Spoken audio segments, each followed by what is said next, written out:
So, for the past few nights, I've been sleeping very late, so I can't go to sleep, and so I might as well do something like more productive than watching YouTube, which is, maybe recording a video.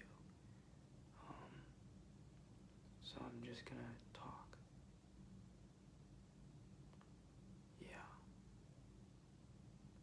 Okay.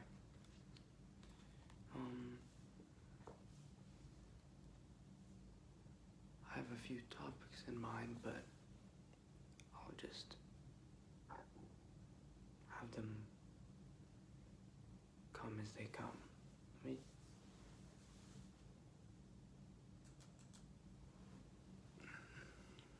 Okay. I have this like beam light. That's supposed to strap. No, it has a clamp to clamp to the edge of a table, and I just prop it up against the wall. It's very like short, and it's a kind of jank setup, but it is what it is.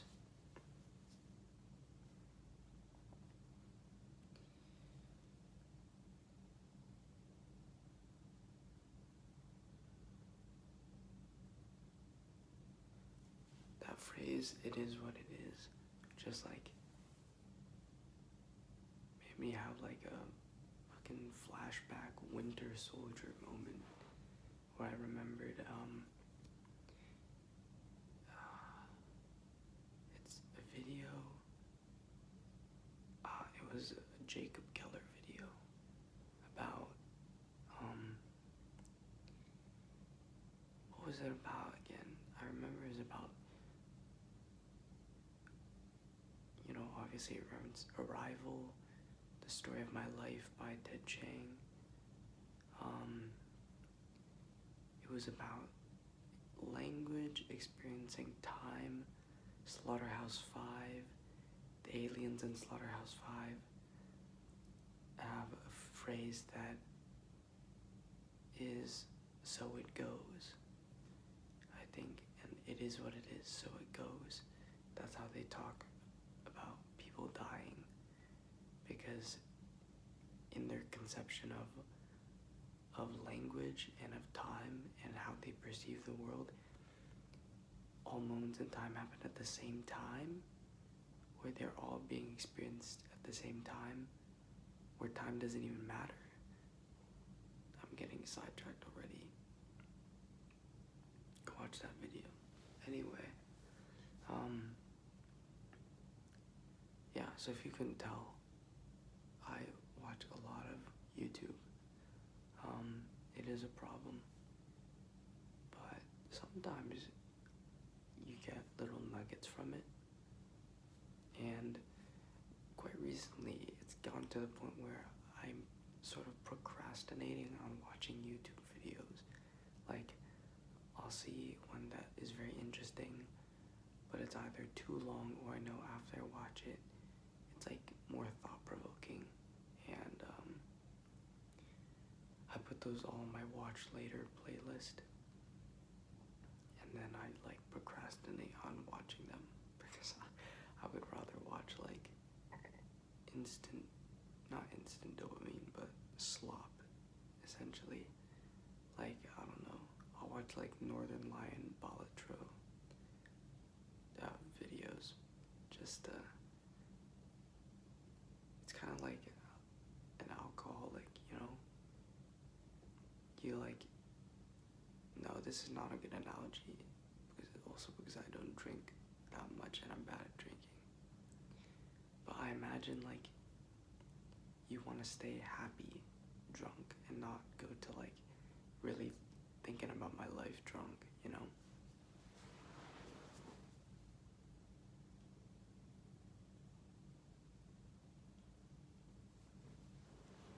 Sorry. And yeah, you want to stay happy drunk and not like really introspective, thinking about the world drunk. So maybe there's like certain types of alcohol you're supposed to drink for that. You know, I've heard that getting beer drunk is like worse than wine drunk, but I don't know personally. For me, it all is the same. I just get tired and fall asleep.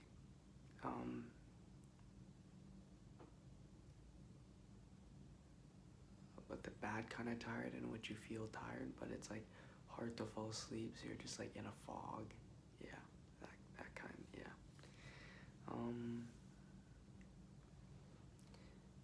Yeah, that's essentially how my YouTube watching is. Yeah. Also, I applied for this job like maybe like a month ago, and I just got an automated reply saying, "Oh yeah, by the way, we didn't actually look at your application because we got too many," and they sent it to me a month later. It's like a little bit discouraging, but you know, we push forward. Yeah. I think like I say, yeah, I will push forward, but when I'm talking to the camera, I feel more positive. But like when I'm talking to my friends about things, it seems positive. So like even if I wanted to talk to them about like different problems I'm having, it's like, well, I'm talking to you about it now, so it seems less bad. And then I like think like everything's on the up and up, and then I come back to like I get home, or like I turn off the camera, and then like a few minutes later it's like, wow, back to square one again, you know. I don't know, maybe, yeah, it is definitely like it's like an over reliance on other people, even though like you don't, or like over reliance on socialization, or like an extrovert plus social anxiety. You know, I feel like a lot of introverts are just, well, some introverts, but some people are introverted. Obviously, the labels introvert and extrovert are quite complex, or might not even be applicable at all. But I think if you're going by the definition of someone who gains energy from social interactions, you know, it's like a balance. I gain a lot of energy from being around other people, but at the same time, I feel quite tired after those interactions are over, or during some interactions with other people. But I also have a lot of social anxiety, so it's kind of like an extroverted introvert who has social anxiety. I think that's a furious cocktail, is what one might say. Yeah. But yeah. Yeah, you know, it might not make sense, but for me, that definition kind of encapsulates my like personal experiences. Yeah.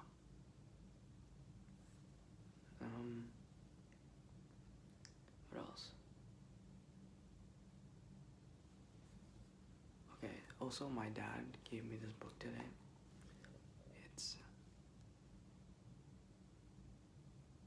The Greatest Salesman in the World by Og Mandino, and it's got that typeface where you know it's like a finance book from the 1990s, you know. It's got that seven habits of highly effective people type font. But I don't know. My dad, I was thinking about this.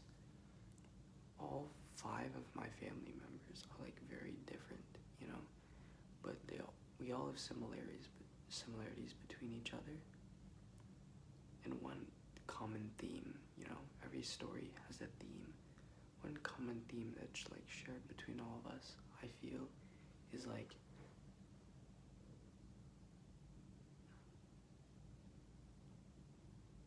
one second. Let me kill this bug.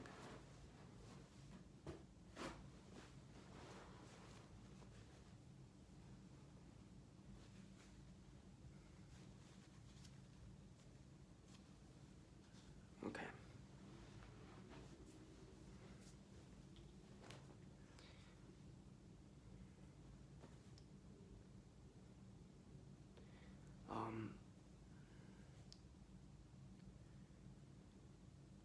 Sorry to all the people out there who like bugs.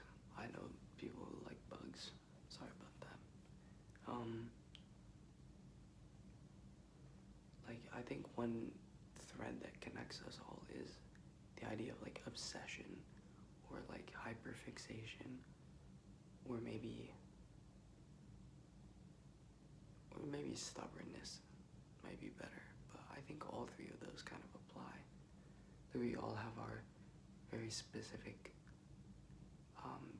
nuances or traits or like activities that we like obsessively do or like obsessively think about, or yeah, it just like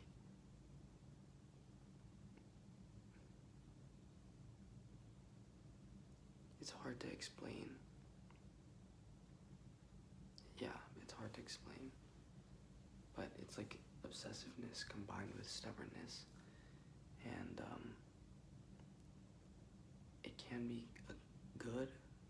Like, I feel like with my dad especially and my mom, their obsessiveness is like what drove them to become successful, or what drove them to like learn a lot and read a lot and work hard. And obviously for me and my sisters, for some of us,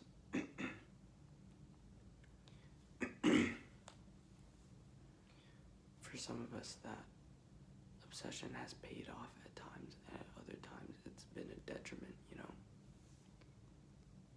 Like when you're obsessed over something that's unhealthy to you, that's sort of like bad, obviously.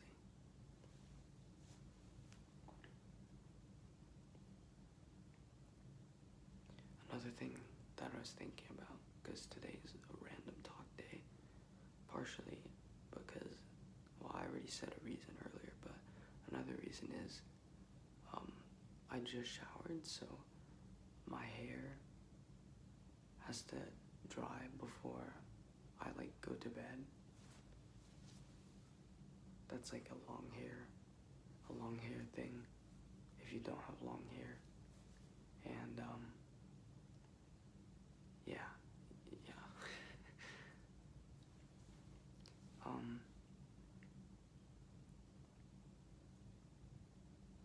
Yeah, essentially I just am waiting for my hair to dry. Yeah, never mind. I want to get back to talking more about YouTube, or being online. What was I talking about before though? Jeez.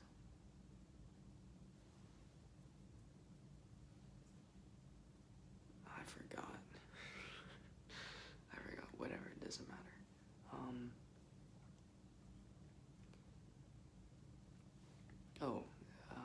The old YouTube style. So, I was reading a comment on a video. After like starting to like upload my videos. Oh, I remember what I was talking about. Okay, back to my old thought. I really like uploading videos because it's almost like you can, for me, I like watching videos but not like interacting, like I don't like commenting or like things like that, because I always feel like there should be a healthy separation in between the viewer and the person making the video. What should I call it? viewer and the, like, I wouldn't say creator. Creator is like not the proper word here, I think. I'll just say the subject. Between the subject and the viewer, there should be some separation, right?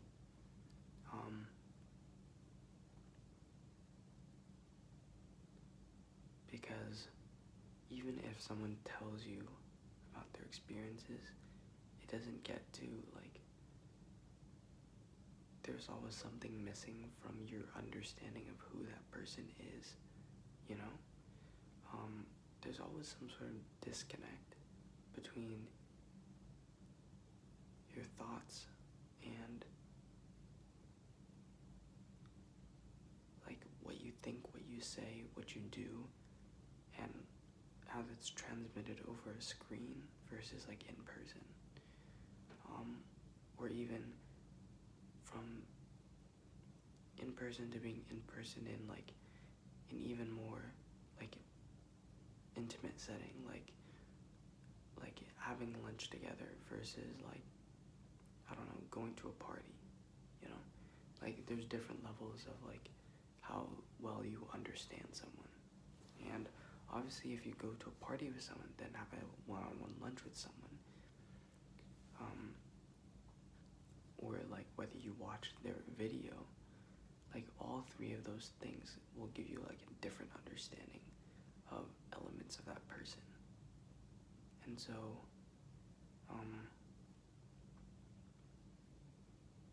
I always feel personally, I try and keep as much of a distance as possible, because getting parasocial is, like, a huge problem that I believe in personally. Like, I remember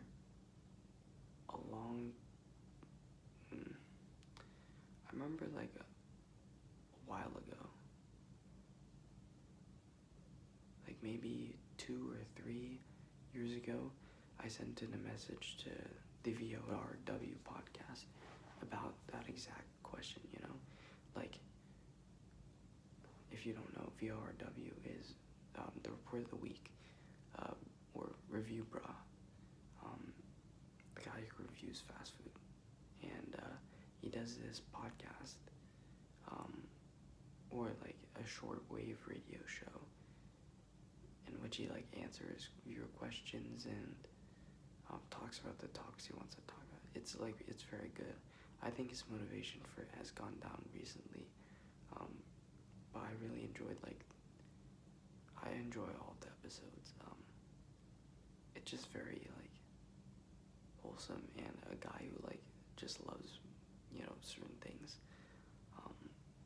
because he, like, I think he really cares about shortwave radio a lot, which is, like, it's cool to see someone else who's interested in like a niche. I was like, people who are interested in niches. Yeah, that's just me. But I sent in a message to his podcast about, like, how I really, like, connected with him over the podcast. And, you know, I don't really like sending out emails, or, like, well, I do like that, but, like, I force myself not to discourage any sort of parasocial relationship, you know? Like, I mentioned, like, you know, I don't know you, and yet I know, like, I feel like I understand you, and we can never have, like, any sort of friendship or anything like that. And that's what I essentially was, like, talking to him about, that, like, messaging him to explain the situation and be like, how do you feel personally as the subject, not knowing who I am? Like, how do you feel about parasocial relationships, essentially? And I forget the answer to his question. I think you just look up VRW, parasocial relationships. I think that it should come up. But, yeah. For more comfortable sending that email in because, you know, from my point of view, the report of the week, the guy seems like, you know, he's just a private, honest guy, you know. I feel like he answered my question genuinely, and I wasn't asking him the question out of like a desire to like have anything more beyond the viewer-subject relationship. It was more like a question about like how he felt personally about parasocialness. And so in any other instance with the creators that the subject sounds weird now. YouTuber, yeah. With the YouTubers that I watch, you know, whether they're big or small, I try to remain like I think a lot of people get very caught up in the fandom or the community around a YouTuber, like Discord, etc., which I completely understand. But personally, I try and stay away from that as much as possible because I really don't like making any online friends. And I feel like meeting anyone, I don't know, it's personal. Yeah. Being online is very personal to me. And I honestly prefer this, sharing my innermost thoughts most of the time, to be as honest as possible, you know, and to not have that parasocial relationship between myself and the viewer or myself and a YouTuber. I prefer that disconnect than to like be in a Discord, you know, or like attempt to DM anyone, which I know some people like do. Another thing as well is that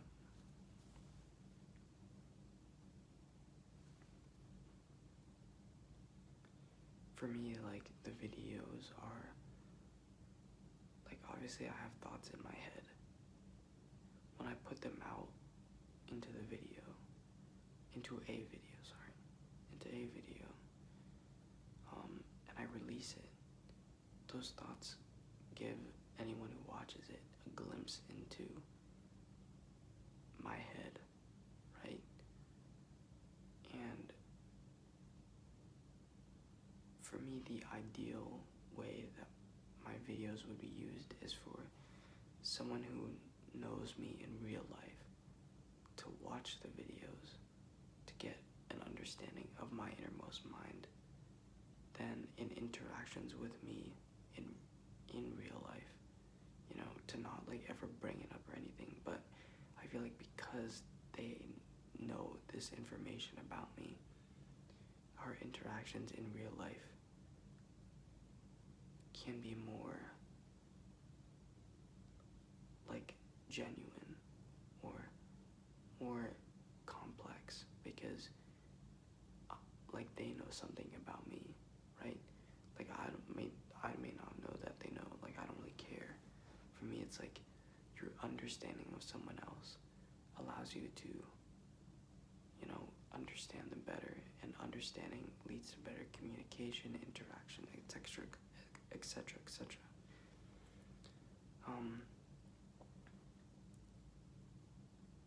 For me, like, talking, like, let's say you watch someone's video, then you talk with them online. Like, you gain new information, but that online interaction for me is inherently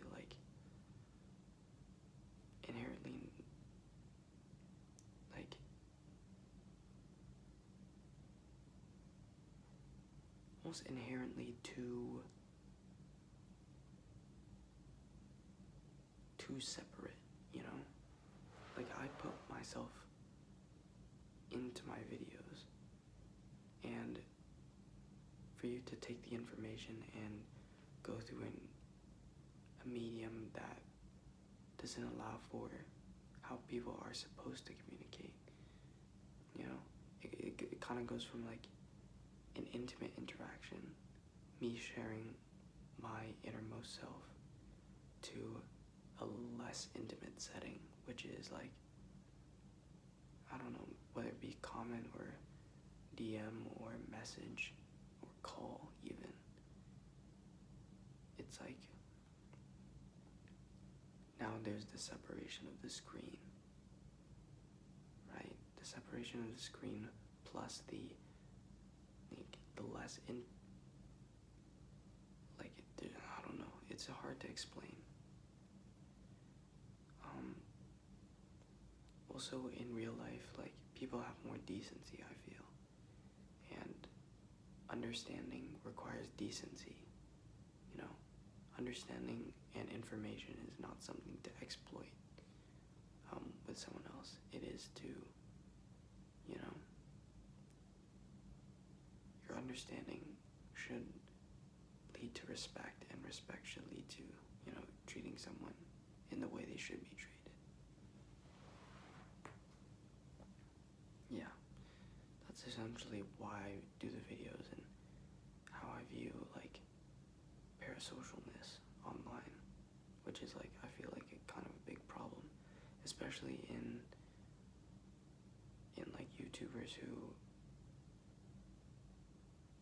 not thrive, but like their content is like talking about themselves and putting out personal information, or like interacting with their viewers, or like putting themselves out there in times of crisis, or, you know, times of grief, or in times of intense emotion in general, you know.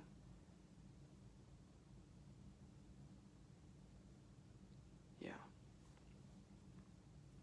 Sometimes I wish I could hide all my views, all my comments,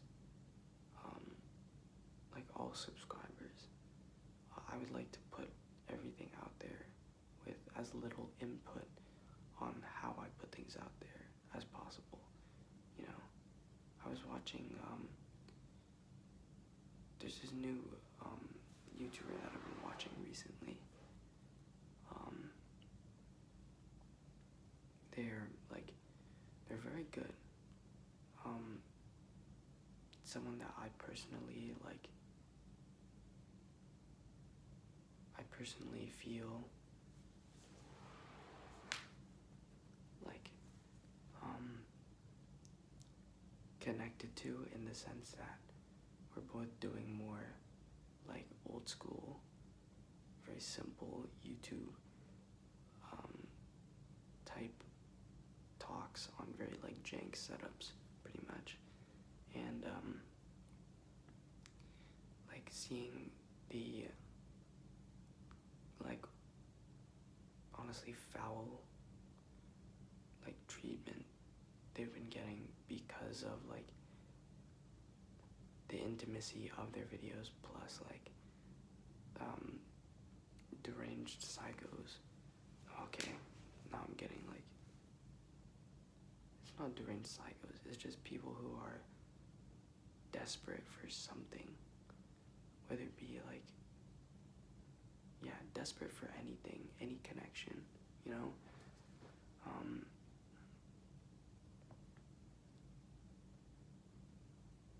You know, it's like the attention changes the content, and it removes the,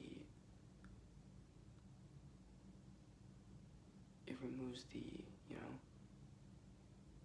the sort of, like, adds some sort of degree of separation between the content that I assume, you know, they wanted to make, and the audience they wanted to get, and now they have to think about. It's like it's always gonna be in the back. Okay, now I'm like,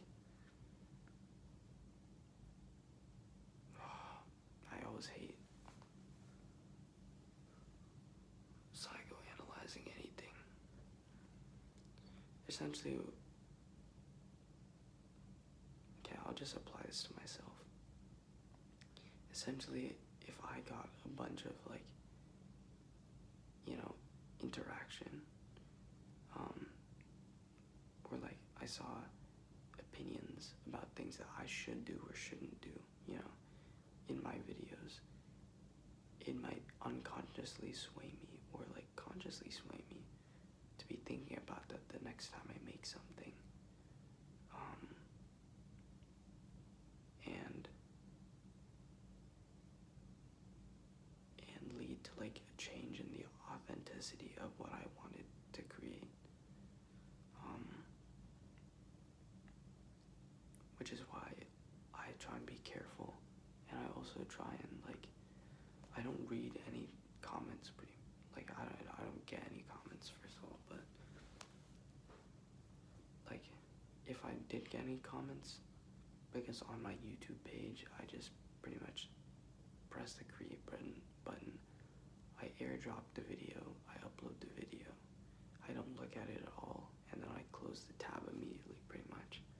I try and like keep away from my analytics as much as possible, just to keep my like content as pure to what my intentions were when I first started recording.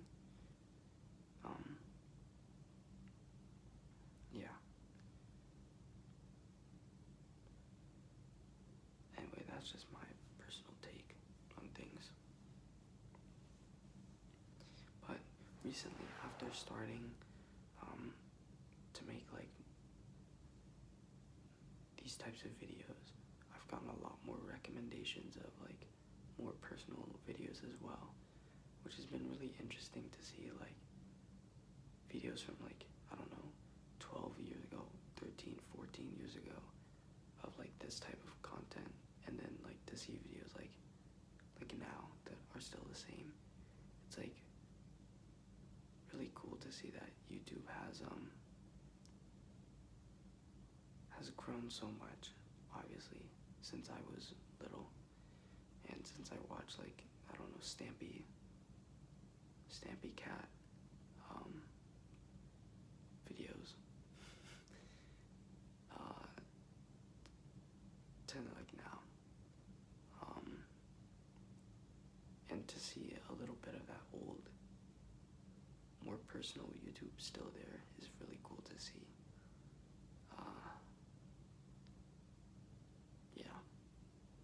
It's just nice.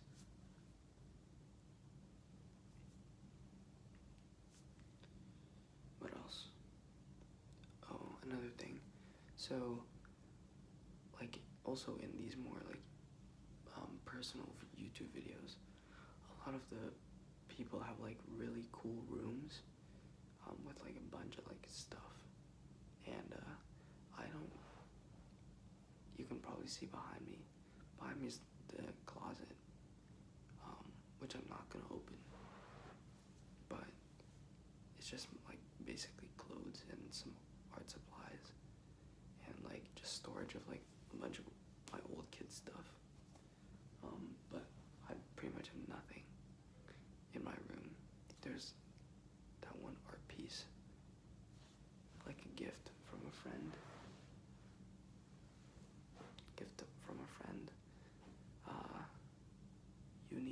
A unique piece that no one has. There are 3 similar copies somewhere out there. It's quite interesting to think where they are right now. That's very cool.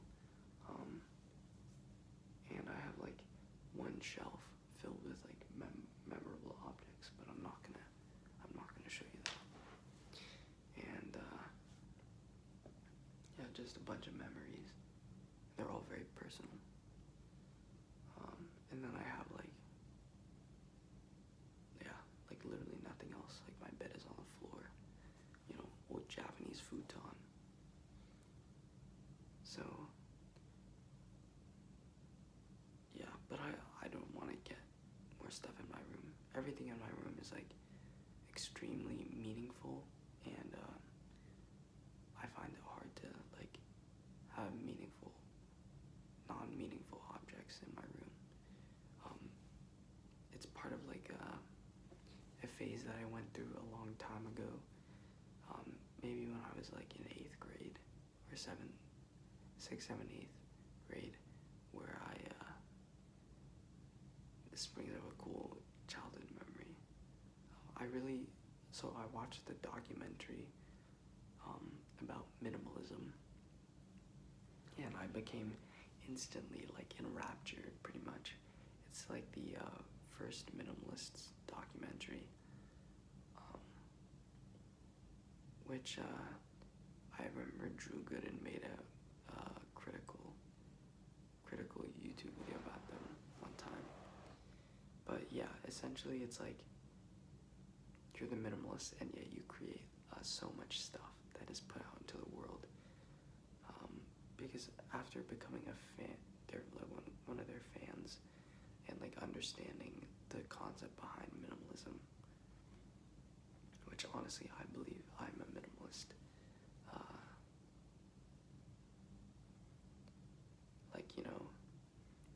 Minimalism at heart, at least what I thought the message was, is you cut out the excess and you embrace the things that are truly meaningful to you.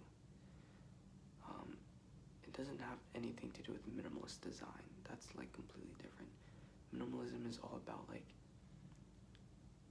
eliminating unnecessary objects, and I feel like everything in my room is necessary. Like you can keep old childhood. Like what I didn't understand as a kid is like you didn't have to get rid of like old childhood memories,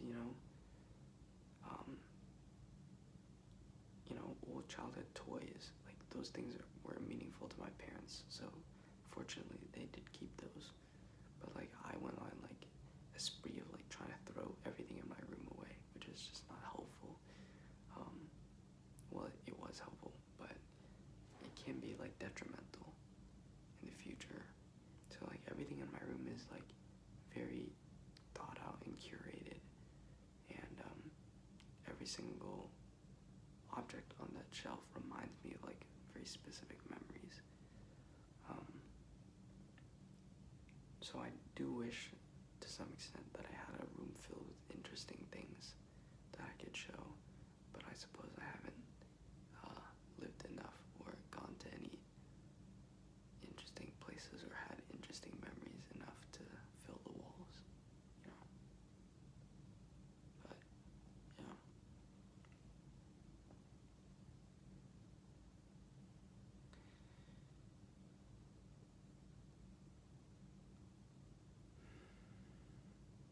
Yeah.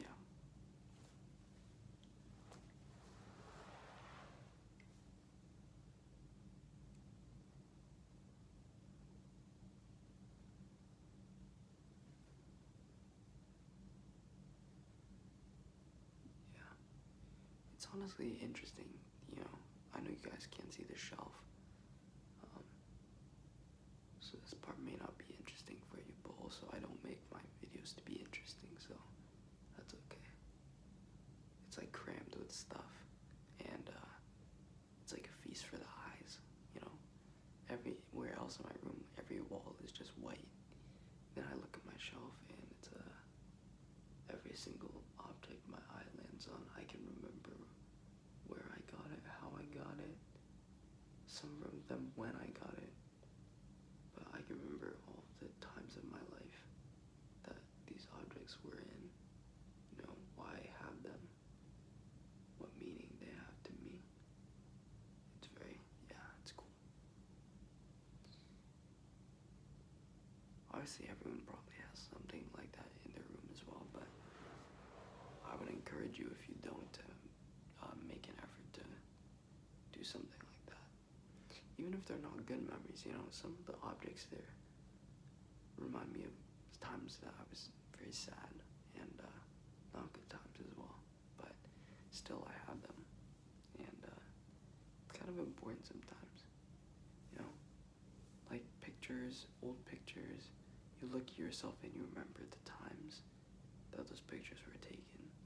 I have pictures where I look very happy, but I remember when those pictures were taken, and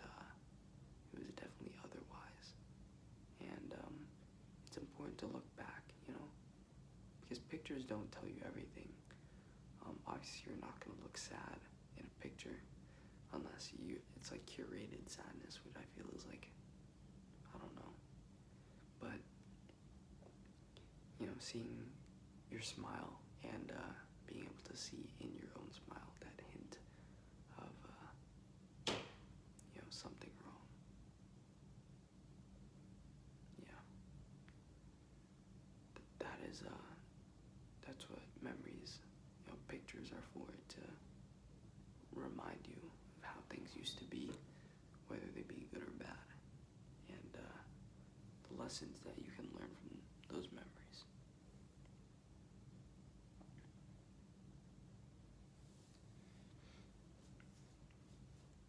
Another thing that I remembered that I wanted to talk about was, I don't know if I've talked about this in a previous video, but there's a kid at the climbing gym that I go to. He's on the younger side, I think 13, 14, and when I was 13 and 14, I was also a little shit, and I said many offensive things, and did a lot of disruptive, unnecessary behavior. I was also quite negative. All of those things apply to this young man, and it's I don't know. I'm trying to give him leniency. I really do like to hang out with him when he's like a little bit more chill, and we just like climb together. When I see him, say hi.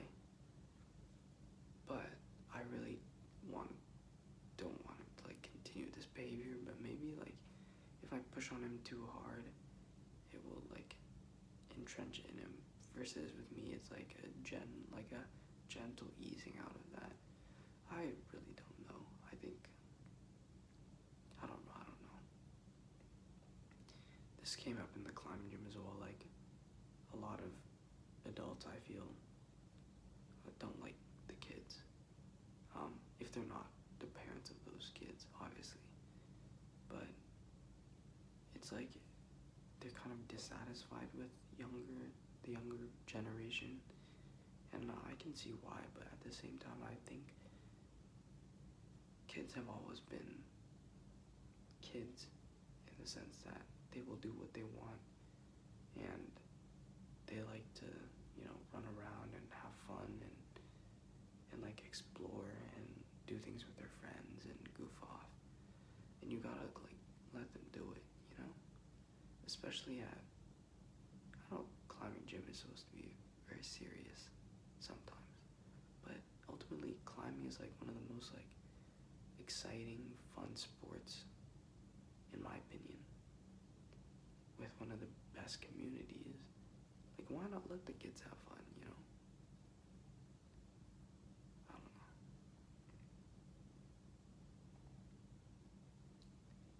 At the same time, this kid that I see sometimes at the gym, sometimes he says some like really out of pocket shit, and I don't know.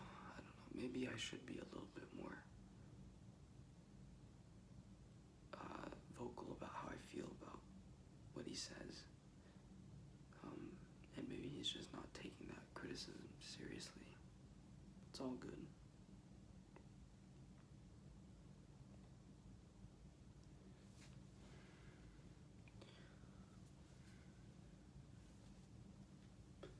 I'm getting quite tired and my hair is almost dry.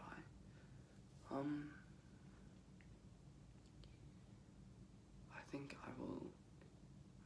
this just came into my head. I will say 3 things that I'm grateful for, and then I'll say 1 thing that I wish for. It's always better to be more grateful than to have more things to be grateful about than to have things that you desire. So, 3 things that I'm grateful for. I'm grateful for, I think more recently I realized how grateful I am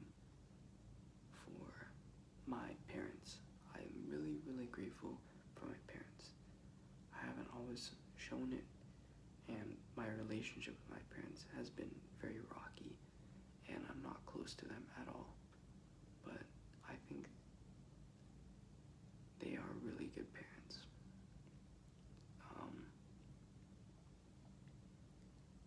And for my second, it's kind of like a cop-out thing to be grateful for, but I don't know.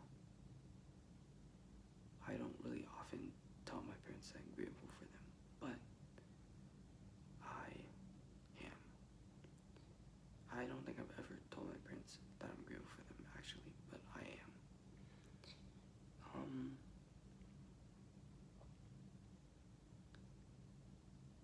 My second thing that I'm grateful for is a video. Actually, it's kind of like a weird thing to be grateful for, but basically for the past, I think, 3 birthdays or Christmases, I haven't gotten any presents for anybody, which is not good. And I think for my mom's birthday, she'll actually be quite surprised that I got her a present. And it's because I watched this video. I forgot what the video is about, but I remember what it brought up because I put that in my notes. I have a big document with all of the different notes in it about like movies and books and stuff. And my mom really likes puzzles, and she really likes reading. So like my mom also like really likes to build like Legos, so she really, and jigsaw. So she really likes puzzles, and she likes reading. So there's a puzzle reading. There's a puzzle book. It's called King's Ladder. Essentially, it's a murder. I think it's a murder mystery or a mystery. No, it's not a murder mystery. Maybe it is. I don't know. It's definitely a mystery book, and it's basically unorganized. So all the pages are in like a wrong order, and you have to like cut them out and rearrange them to like come up with the mystery. I think I've never read it, so I don't know, but yeah, it's called King's Ladder, and I'm gonna get that for my mom for her birthday, and I think she will like it. So I'm grateful that because of this video, I finally got a good idea of what to get for a present for my mom for her birthday. The first time in a long time. And what else?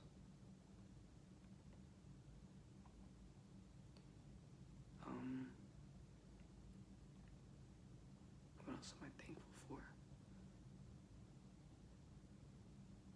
I think it would be too bad to have too many YouTube things to be thankful for, so I won't. I would say I'm really thankful for my friend.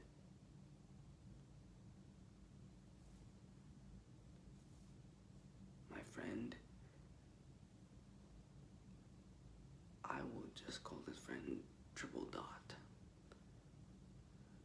I'm really grateful for my friend Triple Dot.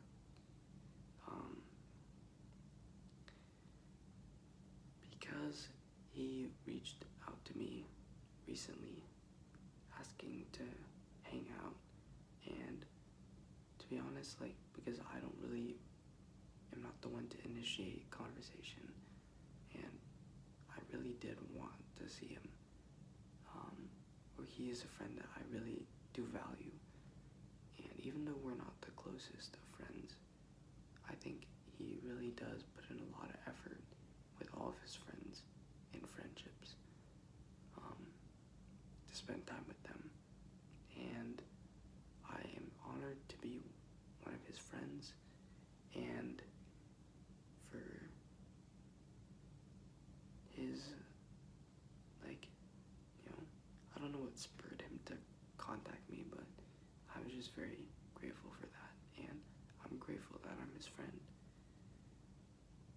Yeah, those are the 3 things I'm grateful for today.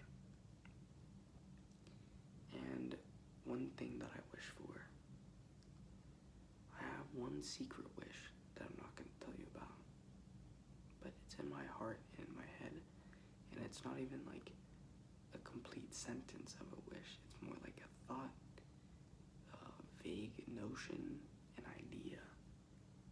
Yeah, but it is a wish. And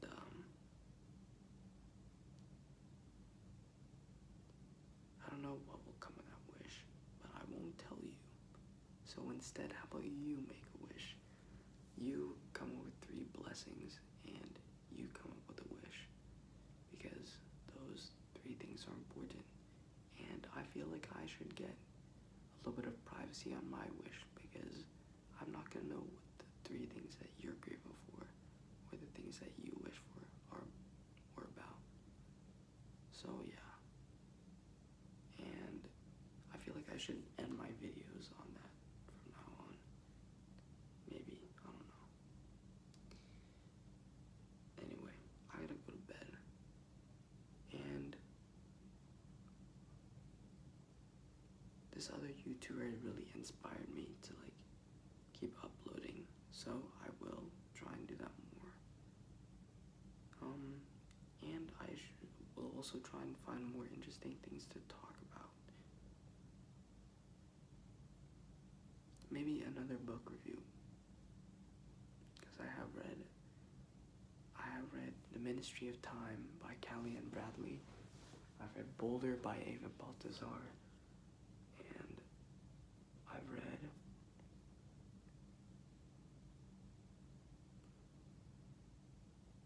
Ninth House by Lay something, I'm pretty sure.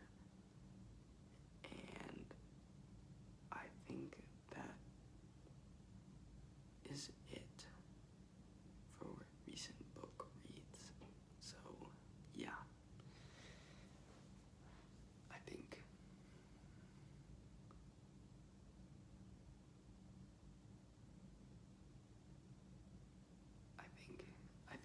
yeah.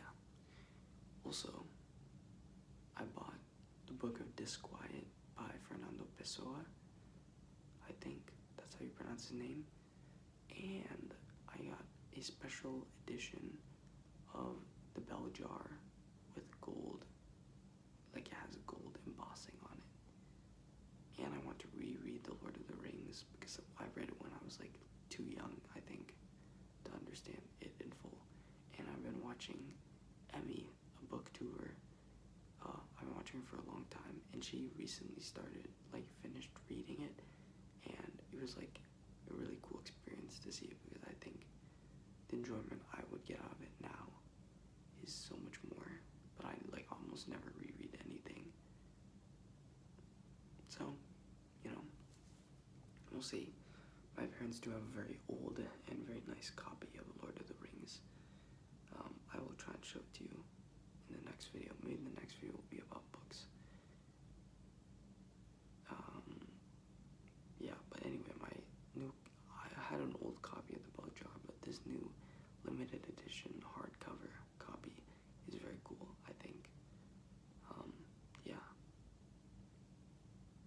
Anyway, that's it.